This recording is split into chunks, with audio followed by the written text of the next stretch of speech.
Thank you, Madam Chair. Honorable Ministers, distinguished delegates, ladies and gentlemen. I bring greetings from the government and people of Solomon Islands. As a nation with an archipelago of 992 islands, spread over 1.32 million square kilometers of ocean, our vulnerability to natural hazards is a daily phenomenon. Our annual population growth of 2.8%, compounded by the impacts of global warming, climate change, makes finding the balance between competing values of economic development and the need to focus investment on disaster risk reduction strategies a difficult one indeed. Madam Chair, Solomon Islands have come a long way in its commitment to set the course for disaster risk reduction, and in the process has made a number of key achievements which have also been highlighted in our national Hyogo Framework for Action Progress Review.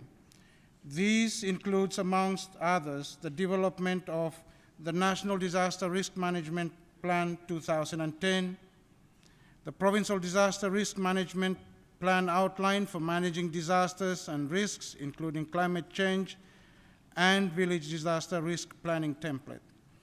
These documents provide the basis for recasting arrangements and procedures across sectors and levels of government for managing disasters when they occur, setting the institutional frameworks for addressing disasters and climate risk across sectors and village practice and development, setting explicit structures, roles, accountability, and provide guidance on functions and practices. For the first time, we have prioritized in our disaster management plan the need to make disaster risk reduction gender sensitive. Such an approach is simply a smart economics, as it combines the knowledge and capacities of women, men, and children. Disaster risk reduction is an efficient way to make our societies and communities more gender sensitive and more disaster resilient at the same time. As a small, isolated, and fragile nation, many challenges lie ahead. As we continue to chart our way forward, we believe much hinges on our ability to address the following: capacity, ownership, governance, and sustainability.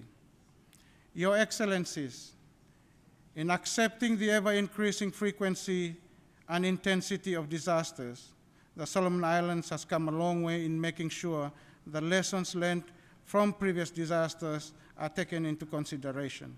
In this respect, we welcome best practices and from the global community so as to enrich our national efforts, thereby achieving our common goals.